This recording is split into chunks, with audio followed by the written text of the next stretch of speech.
Check आवाज आ रही है? चेक। Hello everyone. तो बेटा प्रीवियस लेक्चर में हम लोगों ने थर्मोडायनेमिक्स ऑफ इक्विलिब्रियम के बारे में पढ़ा था।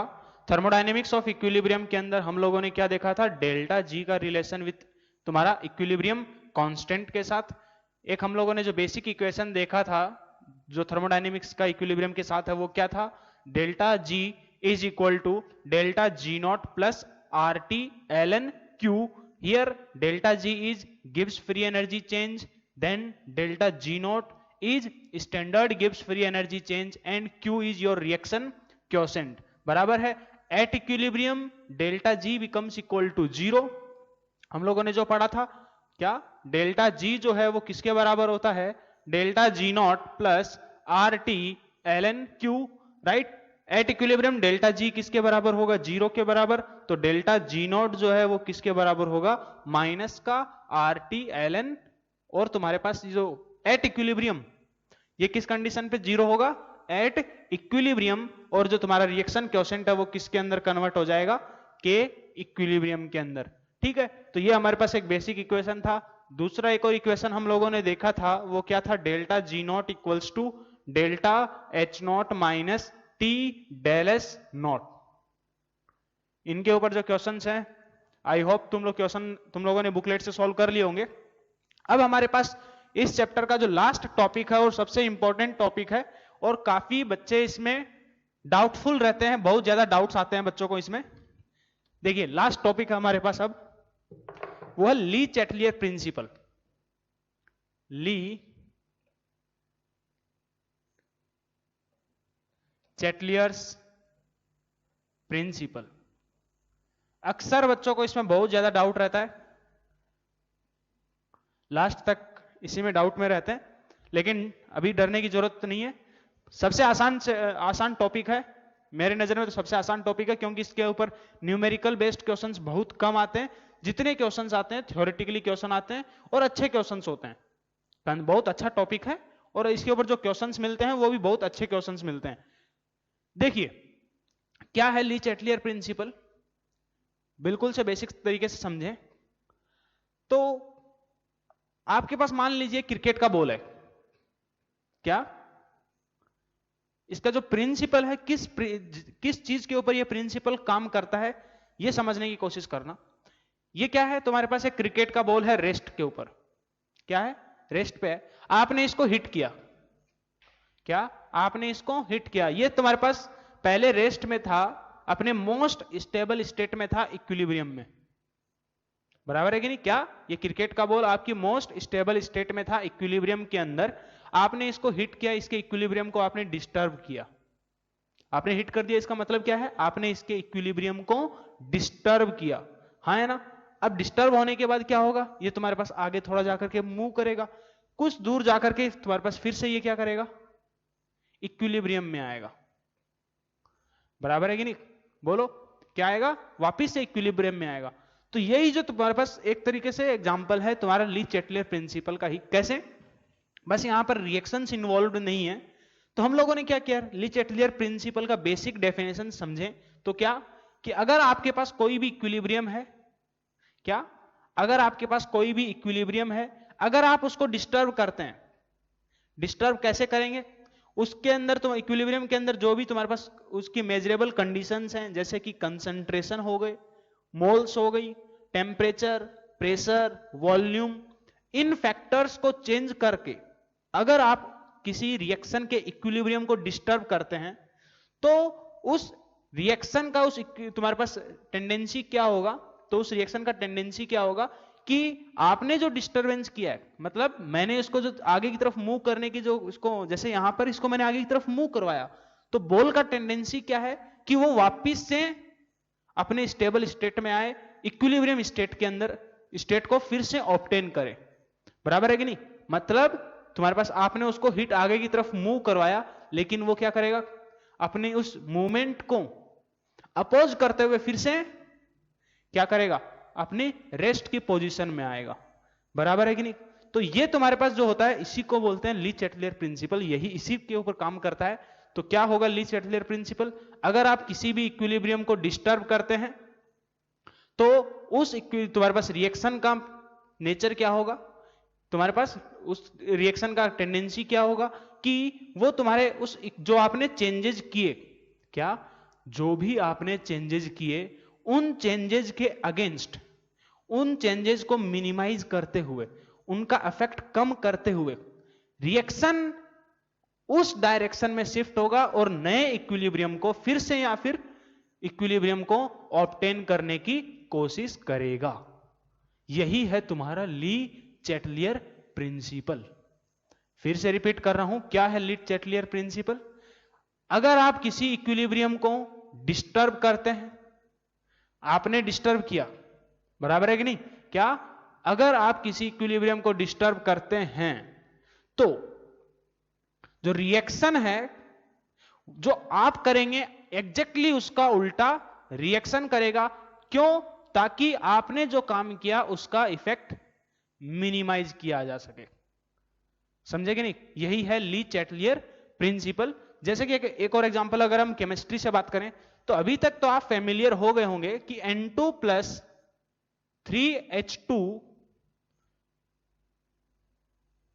किसका फॉर्मेशन करता है? NH3 का। अब देखो N2 तो हमारे एटमॉस्फेयर में बहुत अवेलेबल है, हाइड्रोजन भी बहुत अवेलेबल है। अगर अब इंडस्ट्रियल प्रोसेस के अंदर बात करें तो इसको हम बोलते हैं हैबर्स प्रोसेस।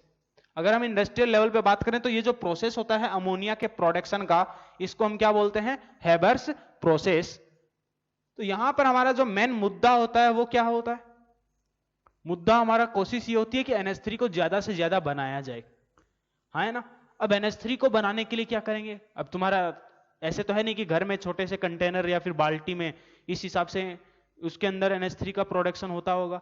इंडस्ट्रियल लेवल में तुम्हारे हो सकता है घर घर जितने बड़े बड़े इसे प्लांट्स के अंदर तुम्हारे कंटेनर्स रहते हैं जिनके अंदर NH3 का प्रोडक्शन, बड़े बड़े कंटेनर्स में तुम्हारा आपस में पूरा एक सेटअप लगा रहता है जिसके अंदर NH3 का प्रोडक्शन होता है, राइट?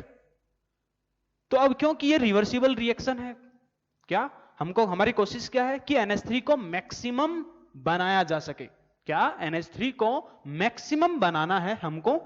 अब क्योंकि ये एक रिवर्सिबल रिएक्शन है तो अगर ये तुम्हारे पास इक्विलिब्रियम अटेन कर लिया, मान क्या है, ये एक रिवर्सिबल रिएक्शन है, मान लीजिए ये रिएक्शन इक्विलिब्रियम अटेन करता है, तो इक्विलिब्रियम अटेन करने के बाद क्या NH3 का और प्रोडक्शन पॉसिबल होगा?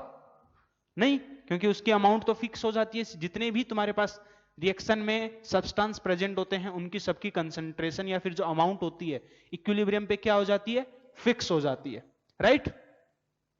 मतलब तो तुम्हारे पास अगर इस रिएक्शन ने इक्विलिब्रियम अटेन कर लिया तो हम लोग इंडस्ट्रियल में तुम्हारे NH3 का जो प्रोडक्शन है वो मैक्सिमाइज नहीं कर पाएंगे, बराबर है? ओके, तो उसके लिए क्या करें? उसके लिए तुम्हारे पास इस रिएक्शन के इक्विलिब्रियम को डिस्टर्ब करना पड़ेगा। क्या करना पड़ेगा? इस इक्विलिब्रियम को हमें किसी तरह से डिस्टर्ब करना पड़ेगा। और अगर हम डिस्टर्ब करके किस हिसाब से? ताकि रिएक्शन मैक्सिमम फॉरवर्ड डायरेक्शन में आ सके, ताकि NH3 का प्रोडक्शन ज्यादा से ज्यादा हो सके। हमको ऐसा कुछ डिस्टरबेंस क्रिएट करना है इस इक्विलिब्रियम में, हाँ है ना? और समझ रहे हो कि नहीं? क्या हमको कुछ ऐसा डिस्टरबेंस क्रिएट करना है कि तुम्हारा NH3 जो है वो मैक्सिमम प्रोडक्शन हो। तो तुम्हारे पास जो रिएक्शन है वो क्या कोशिश करेगी कि फिर से इक्विलिब्रियम को अटेन करने के लिए ये ऐसी डायरेक्शन में शिफ्ट होगी जहां पर तुम्हारा जो हमने NH3 के प्रोडक्शन के लिए किया, तो तुम्हारे पास रिएक्शन ऐसी डायरेक्शन में जाएगी कि जहां पर NH3 का प्रोडक्शन कम हो रहा हो। तो यही है ली चैटलियर प्रिंसिपल। तो सबसे पहले अगर डेफिनेशन लिखना चाहिए तो डेफिनेशन लिखिए। क्या है definition? According to this principle, according to this principle, according to this principle, if equilibrium is disturbed, if equilibrium is disturbed by changing, if equilibrium is disturbed by changing, किसको, किस किस को चेंज कर सकते हैं? मोल्स को, by changing moles, comma, concentration comma pressure, comma pressure, comma volume, comma volume, comma addition of inert material, comma addition of inert material, addition of inert material,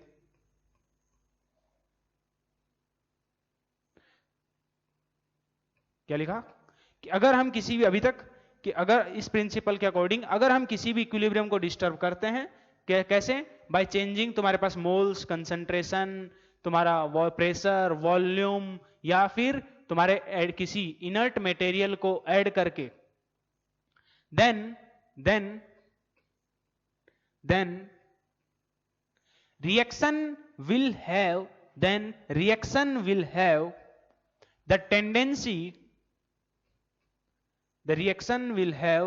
tendency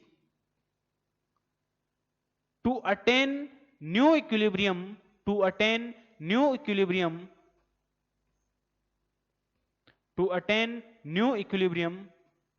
by nullifying या फिर counter attack, या फिर counter तुम्हारे पास act, by nullifying the change made in it. ये तुम्हारे पास एक इसका जो लैंग्वेज है हमने बस वही लिखवाया। लैंग्वेज के तौर पे देखोगे तो बस बहुत ही सिंपल सा लैंग्वेज है। सिंपल लैंग्वेज जो मैंने लिखवाया है कि अगर आप किसी भी रिएक्शन को डिस्टर्ब करते हैं, ये ध्यान में, रिएक्शन को नहीं, इक्विलिब्रियम को, किसी भी इक्विलिब्रियम को अगर आप डिस्टर्ब करते हैं तो उस रिएक्शन के अंदर उसका टेंडेंसी क्या होगा कि तो आपने जो चेंज किया उसका उल्टा करके फिर से इक्विलिब्रियम को अटेन करें। यही है ली Chatelier principal. Basic example ball से समझ सकते हैं कि आपने इस बॉल को मूव करवाना चाहा जो कि पहले से रेस्ट में थी, है ना, तो ये क्या, इसका टेंडेंसी क्या होगा कि ये फिर से, आपने इसको चाहा मूव करवाना, ये क्या कोशिश करेगा कि फिर से रेस्ट में आए। समझ में है कि नहीं? जो आपने चेंज किया उसके अपोजिट इसने चेंज करके फिर से रेस्ट में आ गया, नई इक्विलिब्रियम स्टेट में आ गया। तो यही है तुम्हारा ली चैटलियर प्रिंसिपल। अब कौन कौन से फैक्टर्स हैं जिससे हम लोग इक्विलिब्रियम को चेंज कर सकते हैं, उसके ऊपर इफेक्ट डाल सकते हैं? सबसे पहला, अभी हमारे पास यहां पर हम लोग 3 मेन फैक्टर्स देखेंगे। क्या हम लोग यहां पर 3 मेन फैक्टर्स देखेंगे? जैसे और फैक्टर्स तो बोलने को 4-5 हैं तुम्हारे पास। जैसे सबसे पहले देखे तो इफेक्ट ऑफ मोल्स, पहला है हमारे पास इफेक्ट ऑफ मोल्स या फिर कंसंट्रेशन, इफेक्ट ऑफ मोल्स या फिर कंसंट्रेशन। जैसे देखिए क्या है effect of moles and concentration, बहुत ही आसान है, बेसिक एग्जांपल से समझना। जैसे मान लीजिए मेरे पास एक रिएक्शन है A plus B is in equilibrium with C plus D। ये क्या है? C और D के साथ इक्विलिब्रियम में है, ठीक है। मान लीजिए मेरे को क्या करना है, मेरे को प्रोडक्ट, इस रिएक्शन, ये ज्यादा रिएक्शन सुटेबल है, सुटेबल रिएक्शन है, इसका मतलब क्या है कि मेरे पास प्रोडक्ट का फॉर्मेशन ज्यादा हो। सुटेबल का मतलब क्या? प्रोडक्ट का फॉर्मेशन ज्यादा हो। ओके, तो अब मेरे पास सी और डी की कंसन, तुम्हारे पास इस रिएक्शन को सी और डी का अमाउंट ज्यादा से ज्यादा बने। ऐसा कब होगा कि जब तुम्हारा ये इक्विलिब्रियम फॉरवर्ड डायरेक्शन में शिफ्ट हो, तभी हो सकता है। क्या ये रिएक्शन मोस्ट फेवरेबल, मतलब तुम्हारे पास प्रोडक्ट का फॉर्मेशन ज्यादा हो। प्रोडक्ट का फॉर्मेशन मतलब C और D यहां पर प्रोडक्ट हैं, इसका फॉर्मेशन ज्यादा हो। फॉर्मेशन प्रोडक्ट का ज्यादा कब होगा? जब रिएक्शन फॉरवर्ड डायरेक्शन में जाएगा, राइट। अब फॉरवर्ड डायरेक्शन में जाने के लिए हम लोगों के पास क्या क्या कर सकते हैं? इस रिएक्शन में हम लोग क्या क्या कर सकते हैं? कंसंट्रेट एट कांस्टेंट वॉल्यूम, ये तुम्हारे पास जो भी है हम लोग किस पे कर रहे हैं? कांस्टेंट वॉल्यूम के ऊपर। तो हम क्या कर सकते हैं कि या तो हम A के मोल्स, कोई भी जो रिएक्टेंट हैं उनके मोल्स बढ़ा दें। कर सकते हैं कि नहीं? सोचो, मैं क्या करूं मेरे पास दो तरीके हैं। क्या? एक तो मैं रिएक्टेंट्स के मोल बढ़ा दूं, बिल्कुल कंसेप्चुअली सोचने की कोशिश करना, क्या रिएक्टेंट्स के मोल्स बढ़ा दूं। तो मैंने क्या किया, ये बाहर से मैंने चेंज किया कि रिएक्टेंट्स के मोल बढ़ा दिए। तो लीच चैटलियर के हिसाब से वो क्या करेगा, मैंने तो मोल्स बढ़ा दिए ए और बी के, मतलब रिएक्टेंट्स को, किसी एक रिएक्टेंट के मोल्स मैंने इंक्रीज कर दिए। तो लीच चैटलियर प्रिंसिपल का काम क्या होगा, क्या बोलता है वो, कि आपने जो काम किया रिएक्शन उसका उल्टा करेगा। मतलब अगर मैंने ए और बी के मोल्स बढ़ाने की कोशिश की, रिएक्टेंट्स के मोल्स बढ़ाने की कोशिश की, तो रिएक्शन क्या करेगा, उनके मोल्स को खत्म करने की कोशिश करेगा। मतलब, और खत्म करने के लिए इस रिएक्शन को किधर जाना पड़ेगा, फॉरवर्ड डायरेक्शन में, हाँ है ना, तभी तुम्हारे पास ए और बी के मोल्स खत्म होंगे। बराबर है कि नहीं? ओके, तो ये तो तुम्हारे पास एक, देखो कंसेप्चुअली लॉजिकली तुम्हारे समझने वाला टॉपिक है। दूसरा क्या, एक और मैं चेंज क्या कर सकता हूं कि मेरे पास सी और डी जो प्रोडक्ट बन रहे हैं, जैसे जैसे प्रोडक्ट बनते गए मैं उनमें से प्रोडक्ट को निकालता गया, बाहर निकालता गया। ठीक है, अब सोचो मैंने रिमूव कर दिया प्रोडक्ट को, मैंने क्या किया, मैंने प्रोडक्ट को रिमूव किया, ये काम मैंने किया। तो रिएक्शन क्या करेगा, रिएक्शन कोशिश करेगा कि प्रोडक्ट को बढ़ाया जाए। मैं क्या कर रहा हूं, प्रोडक्ट को रिमूव कर रहा हूं, तो रिएक्शन का काम क्या होगा, प्रोडक्ट को बढ़ाने का काम होगा। मतलब, और यहां पर प्रोडक्ट कैसे बढ़ेगा, जब ये रिएक्शन फॉरवर्ड डायरेक्शन में जाएगी। समझ में आएगी नहीं, बोलो। तो मेरे पास कुछ चेंजेस हैं, तो मैं क्या बोल सकता हूं, अगर मैं रिएक्टेंट की कंसंट्रेशन को बढ़ा दूं, सोचिए, अगर मैं रिएक्टेंट की कंसंट्रेशन को बढ़ा दूं, तो मेरे पास क्या होगा कि रिएक्शन कोशिश करेगा कि रिएक्टेंट की कंसंट्रेशन को कम किया जाए। रिएक्टेंट की कंसंट्रेशन को कम करने के लिए रिएक्शन किधर की तरफ जाएगा, फॉरवर्ड डायरेक्शन में। बराबर है कि नहीं, रिएक्शन किधर जाएगा, फॉरवर्ड डायरेक्शन में। अगर मैं बेटा प्रोडक्ट की कंसंट्रेशन डिक्रीज कर दूं, प्रोडक्ट की कंसंट्रेशन डिक्रीज कर रहा हूं, इसका मतलब क्या है कि प्रोडक्ट को रिमूव कर रहा हूं। प्रोडक्ट की कंसंट्रेशन डिक्रीज कैसे होगी, डिक्रीज करना ये एक प्रॉपर वर्ड नहीं है, हम लोग वर्ड क्या यूज करना चाहिए कि प्रोडक्ट को रिमूव कर दें, रिमूवल ऑफ प्रोडक्ट। तो प्रोडक्ट को अगर मैं रिमूव करूं, ध्यान से सुनना, अगर मैं प्रोडक्ट को रिमूव करूंगा तो तुम्हारे पास रिएक्शन क्या करेगी, रिएक्शन की टेंडेंसी होगी कि प्रोडक्ट की कंसंट्रेशन को फिर से बढ़ाया जाए। और प्रोडक्ट की कंसंट्रेशन कैसे बढ़ेगी, by moving in forward direction. तो रिएक्शन किधर मूव करेगा, फॉरवर्ड डायरेक्शन में। राइट, बिल्कुल सही है, ये लॉजिकल सोचने वाली चीज है। मान लीजिए अगर मैं रिएक्टेंट की कंसंट्रेशन डिक्रीज करता हूं, मैंने क्या किया, रिएक्टेंट की कंसंट्रेशन डिक्रीज कर दी, तो ये काम मैंने किया रिएक्टेंट की कंसंट्रेशन को डिक्रीज करने का। तो रिएक्शन का काम क्या होगा, लीच चैटलियर के हिसाब से, कि रिएक्टेंट्स की कंसंट्रेशन को फिर से बढ़ाया जाए। और रिएक्टेंट की कंसंट्रेशन कैसे बढ़ सकती है, by moving in backward direction. तो अगर आप रिएक्टेंट की कंसंट्रेशन को डिक्रीज कर देंगे तो रिएक्शन का जो इक्विलिब्रियम है वो किधर की डायरेक्शन में शिफ्ट होगा, बैकवर्ड डायरेक्शन में। समझे कि नहीं? अगर आप प्रोडक्ट की कंसंट्रेशन इंक्रीज कर दें, प्रोडक्ट की कंसंट्रेशन या फिर मोल्स, देखो कंसंट्रेशन और मोल्स का दोनों इफेक्ट एक ही साथ पढ़ा रहा हूं, क्यों, क्योंकि याद हो तुमको तो कंसंट्रेशन किसके बराबर होता है, moles upon volume. Volume constant है तो कंसंट्रेशन जो है वो मोल्स के डायरेक्टली प्रोपोर्शनल है। तो यहां पर कंसंट्रेशन की जगह पर मैं दूसरा वर्ड भी यूज कर सकता हूं, वो क्या है, मोल्स। ओके, तो अब मैं क्या कर रहा हूं कि प्रोडक्ट की कंसंट्रेशन को इंक्रीज कर रहा हूं। अगर मैं प्रोडक्ट की कंसंट्रेशन को इंक्रीज करूं, मतलब ये काम कौन कर रहा हूं, कौन कर रहा है, मैं कर रहा हूं, प्रोडक्ट की कंसंट्रेशन को इंक्रीज कर रहा हूं। तो रिएक्शन क्या करेगा, उसकी कंसंट्रेशन को डिक्रीज करने की कोशिश करेगा। और प्रोडक्ट की कंसंट्रेशन डिक्रीज कैसे होगी, by moving in backward direction. तो रिएक्शन किधर में शिफ्ट हो जाएगा, बैकवर्ड डायरेक्शन। ये तो है तुम्हारे पास लॉजिकली सोचने का तरीका। कोई बोलेगा सर हमको ये सब चीजें नहीं समझ में आती, लॉजिक वॉजिक हमको नहीं पता क्या होता है लॉजिक, तो क्या करें? बेटा अगर आपको कुछ भी नहीं बोला है तो मतलब रिएक्शन कहां पर हो रही है? कांस्टेंट टेम्परेचर पे। और तुम्हारा अगर आपने इक्विलिब्रियम को डिस्टर्ब किया है तो क्या उससे इक्विलिब्रियम कांस्टेंट की वैल्यू चेंज होगी? बिल्कुल नहीं। इक्विलिब्रियम कांस्टेंट की वैल्यू किसी एक पर्टिकुलर टेम्परेचर के ऊपर फिक्स्ड होती है।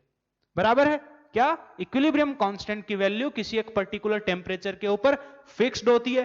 तो तुम्हारे पास अगर मैं इस रिएक्शन के लिए बात करूं, इसी रिएक्शन के लिए, तो देखो इसके लिए मैं जो केसी का एक्सप्रेशन लिखूंगा वो क्या लिखूंगा? Concentration of C into concentration of D upon, या फिर मैं चलिए एक दूसरा ऐसे एग्जांपल ले लेता हूं कि reactants is in equilibrium with product. ये रिएक्टेंट और ये प्रोडक्ट, ठीक है। तो इसके लिए अगर मैं इक्विलिब्रियम कांस्टेंट का एक्सप्रेशन लिखूं तो वो तुम्हारे पास किसके बराबर होगा? Concentration of product at equilibrium upon concentration of reactant at equilibrium. और ये वैल्यू जो है वो किसके बराबर है? कांस्टेंट क्वांटिटी है एट फिक्स्ड टेम्परेचर।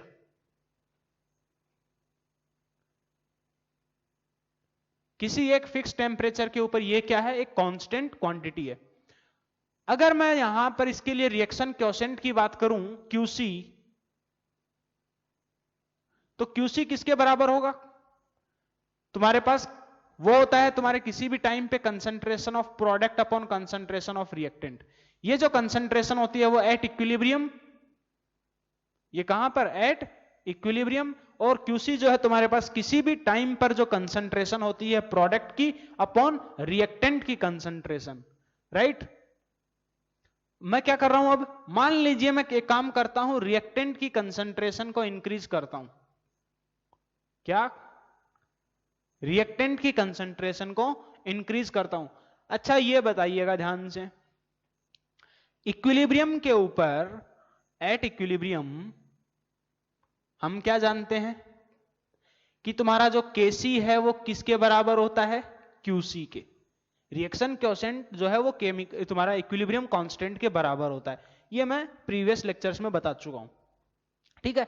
अब मैं क्या कर रहा हूं? मैंने रिएक्टेंट की कंसंट्रेशन इंक्रीज कर दी, मतलब जो QC है जो कि प्रोडक्ट अपॉन रिएक्टेंट का कंसंट्रेशन है, तो मैं अगर रिएक्टेंट की कंसंट्रेशन इंक्रीज करूंगा तो मेरे पास जो रिएक्शन क्वोशिएंट है वो क्या करेगा?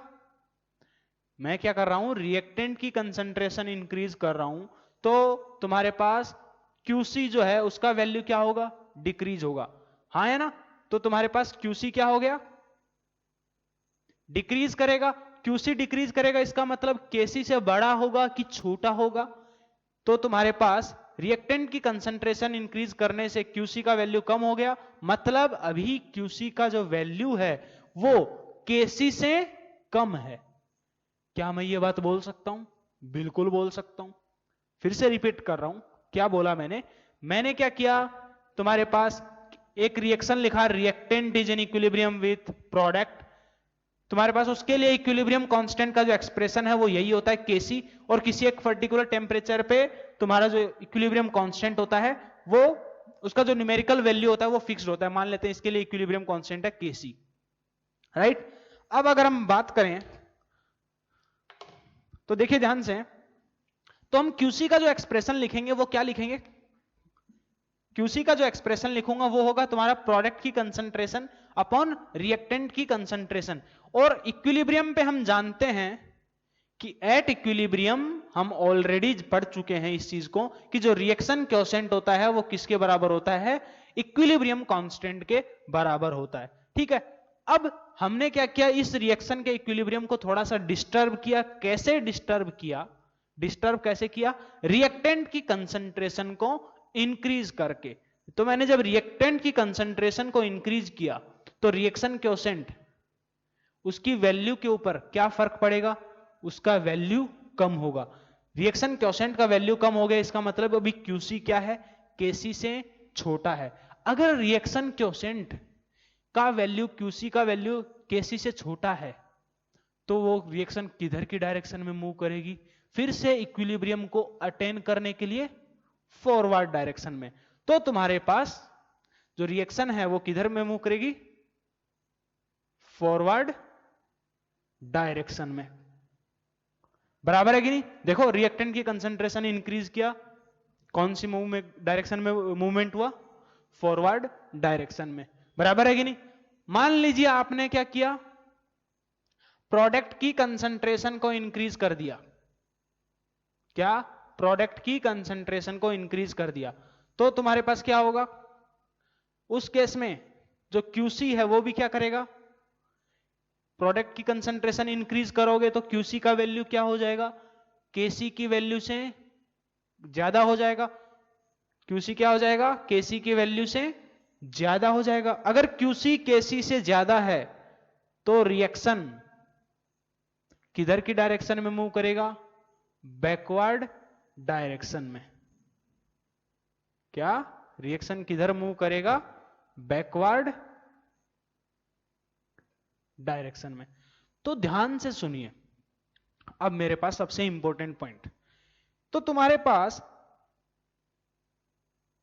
कंसंट्रेशन और मोल्स को चेंज करने से वो सबसे मोस्ट फेवरेबल कंडीशंस क्या है किसी भी रिएक्शन के लिए? बाय चेंजिंग कंसंट्रेशन और तुम्हारे पास मोल्स, उससे तुम्हारे मोस्ट फेवरेबल कंडीशंस क्या हैं किसी भी रिएक्शन के लिए? मोस्ट फेवरेबल का मतलब क्या है? कि तुम्हारे प्रोडक्ट का अमाउंट सबसे ज्यादा बने।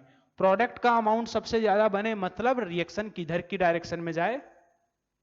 तुम्हारी फॉरवर्ड डायरेक्शन में। और फॉरवर्ड डायरेक्शन में दो ही कंडीशन है तुम्हारे पास, या तो रिएक्टेंट की कंसंट्रेशन को तुम इंक्रीज कर दो या फिर प्रोडक्ट की कंसंट्रेशन को डिक्रीज कर दो। बराबर है कि नहीं? बोलो। चलिए इसके अंदर एक पॉइंट लिख लीजिए फटाफट, इसको नोट करने के बाद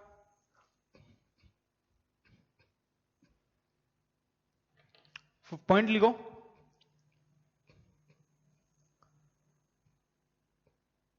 most favourable conditions, most favourable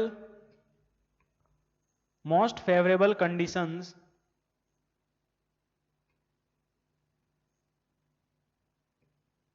for a reaction by changing moles or concentration, by changing moles or concentration is addition of reactant, is addition of reactant or removal of product, addition of reactant और removal of product. तुम्हारे किसी भी chemical equilibrium की जो reaction है उसके लिए अगर आप मोल्स और कंसंट्रेशन को चेंज करते हैं तो उसके लिए मोस्ट फेवरेबल कंडीशन का मतलब क्या है? कि तुम्हारे प्रोडक्ट का फॉर्मेशन ज्यादा से ज्यादा हो। फेवरेबल का मतलब वही होगा कि प्रोडक्ट का फॉर्मेशन क्या हो? ज्यादा से ज्यादा हो।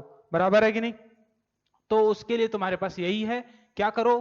प्रोडक्ट का फॉर्मेशन ज्यादा से ज्यादा हो उसके लिए या तो आप रिएक्टेंट को ऐड कर दो, रिएक्टेंट का अमाउंट और बढ़ा दो, या फिर जो प्रोडक्ट बनते जा रहे हैं उनको लगातार रिमूव कर दें, तब भी तुम्हारा जो इक्विलिब्रियम है वो फॉरवर्ड डायरेक्शन में शिफ्ट होगा, मतलब मोस्ट फेवरेबल डायरेक्शन में तुम्हारे पास शिफ्ट होगा। ठीक है, चलिए एक और बेसिक एग्जांपल देखें इसका।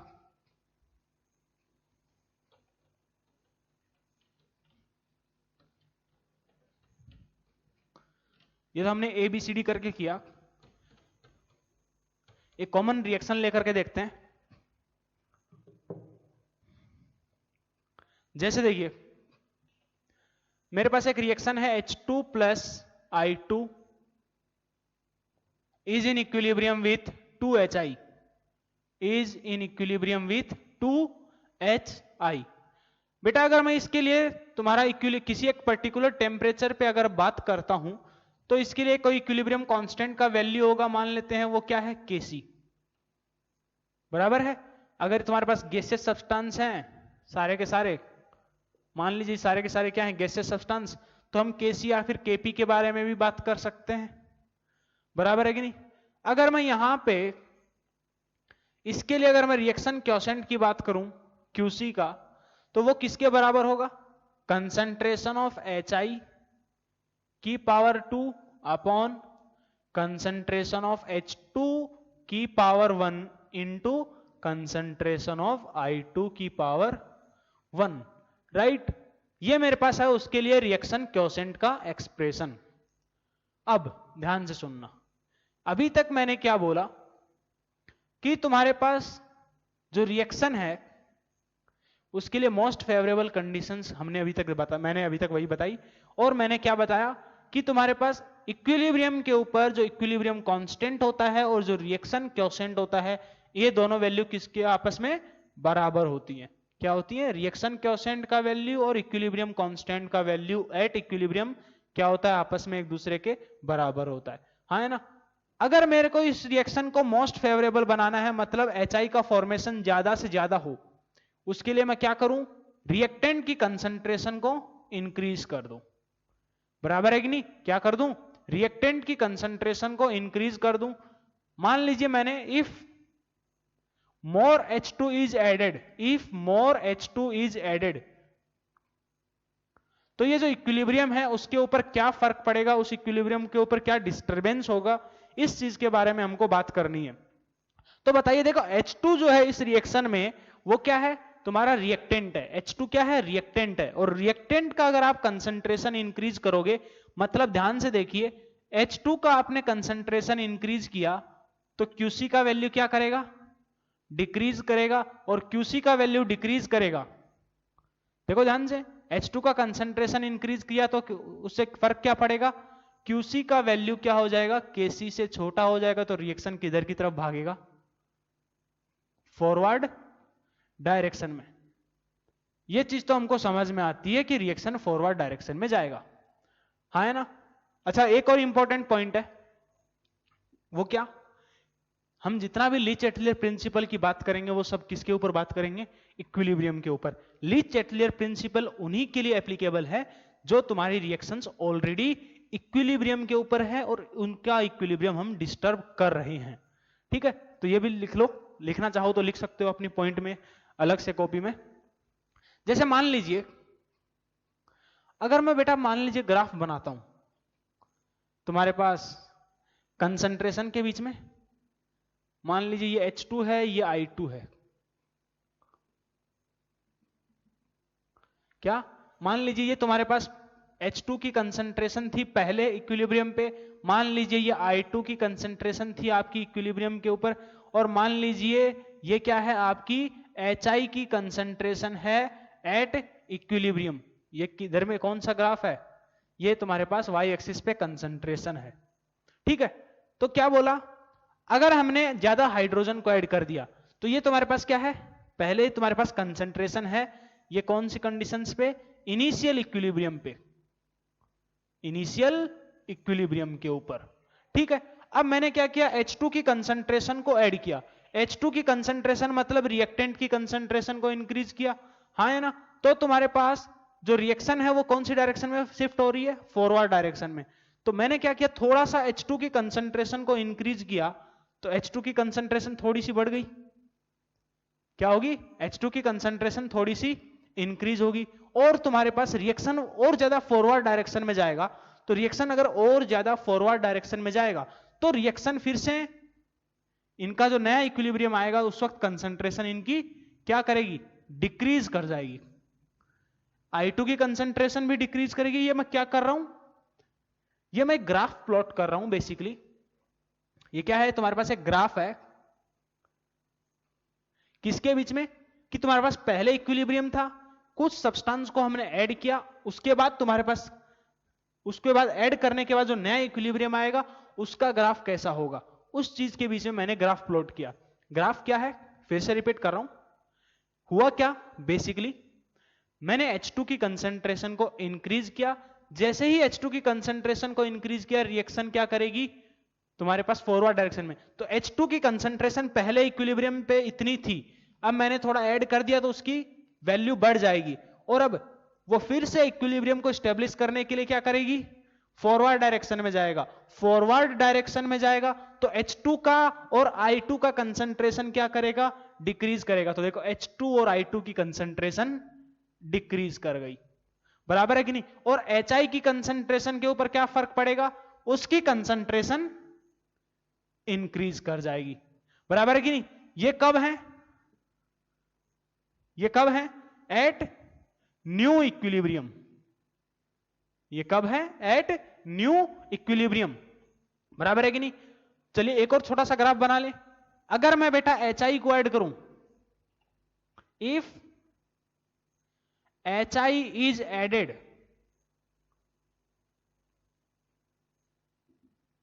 इफ HI इज एडेड, अगर मैं HI को ऐड करता हूं तो देखो ध्यान से, इस रिएक्शन के लिए रिएक्शन क्वोशेंट किसके बराबर है, HI की कंसंट्रेशन की पावर 2 अपॉन H2 की कंसंट्रेशन की पावर 1 इंटू I2 की कंसंट्रेशन की पावर 1।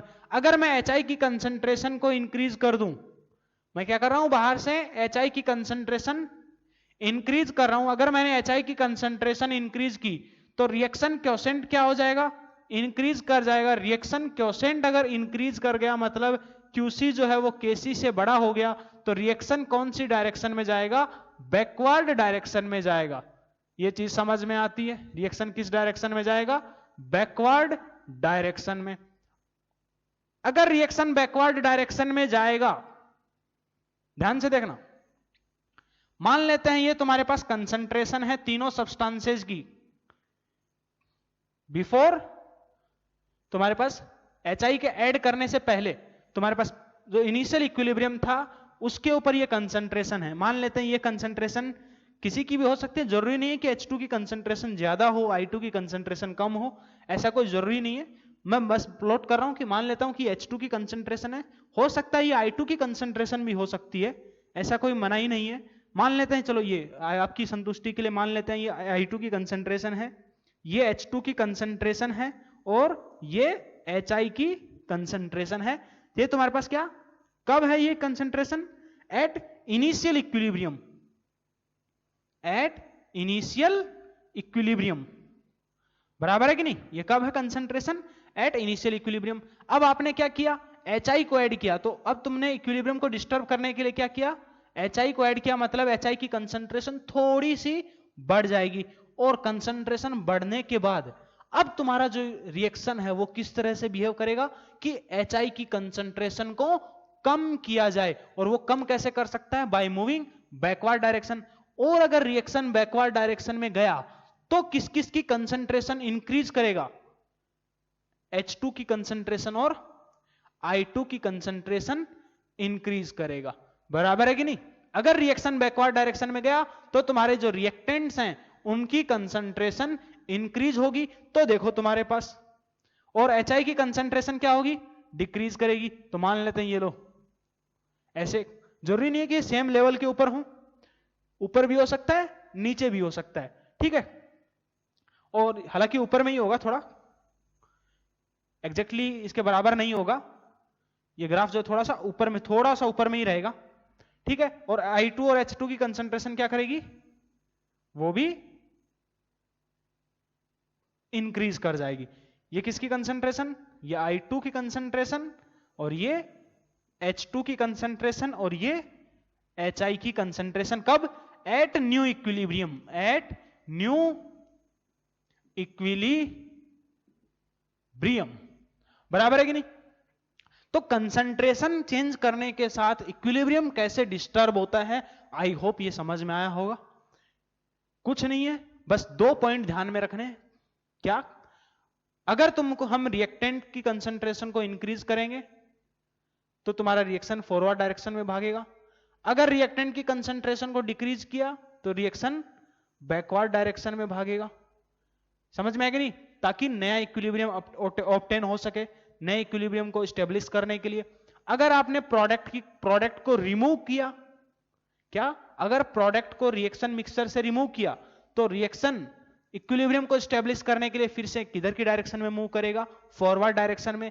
अगर आपने प्रोडक्ट्स को ऐड किया तो रिएक्शन फिर से इक्विलिब्रियम को स्टेब्लिश करने के लिए आपने प्रोडक्ट को ऐड किया तो रिएक्शन ली चैटलियर के हिसाब से क्या बोलता है कि प्रोडक्ट का अमाउंट कम करने के लिए वो किधर की डायरेक्शन में मूव करेगा, बैकवर्ड डायरेक्शन में। बिल्कुल लॉजिकल चीजें हैं, कुछ भी नहीं है। तो ये हमारे पास पहला इफेक्ट था तुम्हारे पास मोल्स और कंसंट्रेशन का, ठीक है। तो इसको जल्दी से नोट करिए।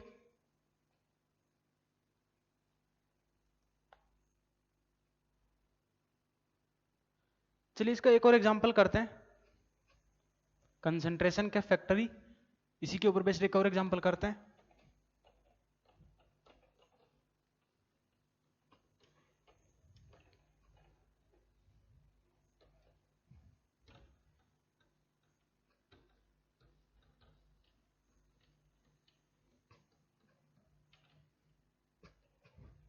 देखिए मान लीजिए मेरे पास एक रिएक्शन है, फॉर एग्जांपल मान लीजिए मेरे पास एक रिएक्शन है Fe+3 aqueous plus SCN minus aqueous is in equilibrium with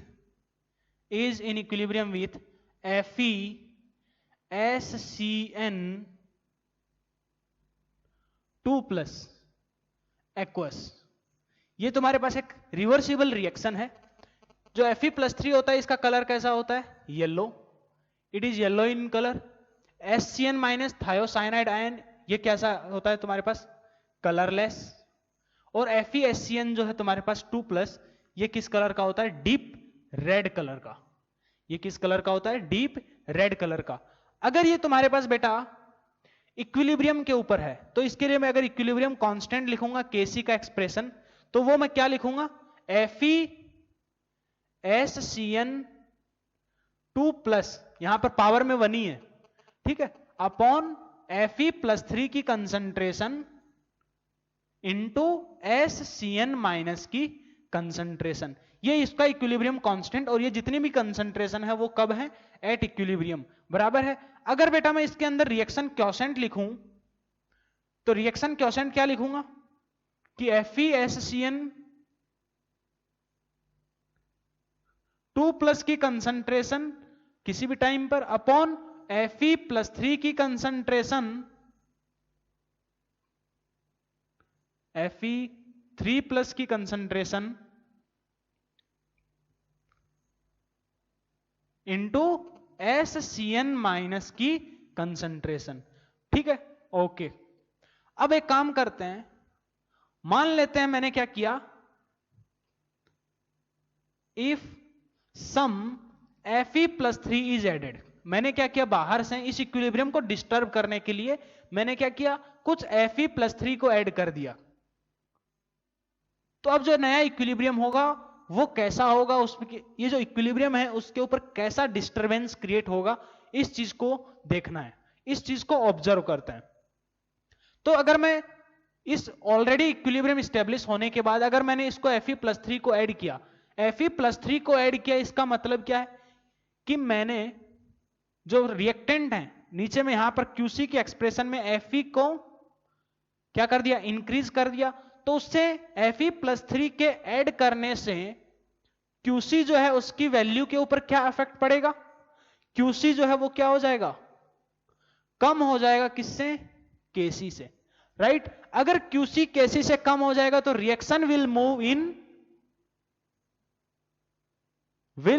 move in forward direction. तो रिएक्शन कौन सी डायरेक्शन में जाएगा, फॉरवर्ड डायरेक्शन में, राइट। बोलो, रिएक्शन अगर फॉरवर्ड डायरेक्शन में, अच्छा ये तो समझ में आता है, ओके। तो तुम्हारे पास देखो, तुमने क्या किया, ध्यान से सुनना, Fe+3 को ऐड किया, मतलब कुछ येलो कलर तुमने, जो Fe+3 एक्वस सॉल्यूशन में कैसा कलर का है, येलो कलर का, उसको तुमने कुछ ऐड किया। तो अब तुम्हारे पास रिएक्शन क्या होगा, फॉरवर्ड डायरेक्शन में शिफ्ट होगा। मतलब तुमको जो सॉल्यूशन है वो ज्यादा पहले से, उसके अंदर जो रेड कलर है उसका इंटेंसिटी धीरे धीरे क्या होने लगेगा, इंक्रीज करने लगेगा, बराबर है कि नहीं। रिएक्शन किधर की डायरेक्शन में जाएगा, फॉरवर्ड डायरेक्शन में। तो इसका मतलब क्या, इससे मैं लैंग्वेज की फॉर्म में कैसे बोलूंगा कि तुम्हारे पास जो इंटेंसिटी है रेड कलर का वो क्या करेगा, इंक्रीज करेगा, बराबर है कि नहीं। और जो येलो कलर है उसका इंटेंसिटी डिक्रीज करेगा, बराबर है कि नहीं, ओके।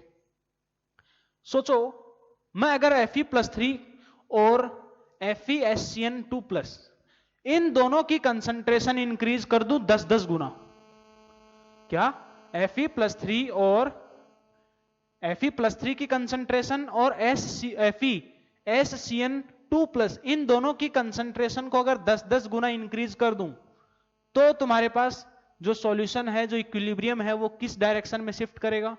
सोच के देखो, इसकी कंसंट्रेशन भी आपने 10 गुना इंक्रीज कर दी, इसकी कंसंट्रेशन भी आपने 10 गुना इंक्रीज कर दी, तो ओवरऑल जो QC का न्यूमेरिकल वैल्यू है, क्या उसके ऊपर कोई इफेक्ट पड़ेगा? कोई इफेक्ट नहीं पड़ेगा। फिर से रिपीट कर रहा हूं, मैंने Fe+3 और FeSCN+3 ऊपर नीचे, तुम बेसिक एग्जांपल से ये समझना, कंसंट्रेशन ऑफ A उससे पहले जो हमने देखा था concentration of B upon concentration of C into concentration of D, right? अगर मैं C का कंसंट्रेशन 10 गुना कर दूं और A की कंसंट्रेशन भी 10 गुना कर दूं तो क्या होगा? तुम्हारे पास ऊपर नीचे में आपस में कैंसिल हो जाएंगे, बराबर है कि नहीं? क्या आपस में कैंसिल हो जाएंगे? तो तुम्हारे पास जो रिएक्शन क्वोशेंट है, क्या उसकी वैल्यू के ऊपर कोई इफेक्ट पड़ेगा? कोई इफेक्ट नहीं पड़ेगा। मतलब तुम्हारा जो इक्विलिब्रियम है वो डिस्टर्ब होगा ही नहीं। कब डिस्टर्ब नहीं होगा? देखो, जब यहां पर तुमने A की कंसंट्रेशन भी 10 गुना बढ़ा दी, C की कंसंट्रेशन भी 10 गुना बढ़ा दी, और क्या कर सकते हो? C का कंसंट्रेशन आप 10 गुना बढ़ा दो, सोचो, एक काम करो, C का कंसंट्रेशन डबल कर दो और D का कंसंट्रेशन हाफ कर दो। सोचो एग्जांपल के तौर पे, जैसे मान लीजिए आपने कंसंट्रेशन ऑफ C क्या कर दिया? डबल कर दिया। मतलब अब तुम्हारे पास 2C है, concentration of C is 2C,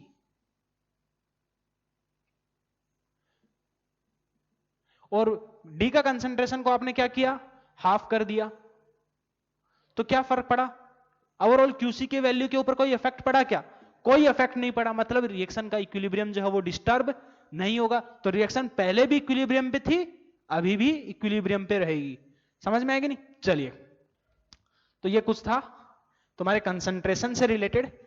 तो अगर मैं इसका यहां पे ग्राफ बनाऊं, क्या अगर मैं यहां पे इसका ग्राफ बनाना चाहूं, मान लीजिए तुम्हारे पास पहले वाले इक्विलिब्रियम पे और नए इक्विलिब्रियम पे जो कंसंट्रेशंस हैं उनके बीच में ग्राफ जो है वो कुछ कैसा नजर आएगा, उस चीज के बारे में बात करते हैं। तो मान लेते हैं कि अभी FeSCN का कंसंट्रेशन कुछ इतना है। ये किसका कंसंट्रेशन है?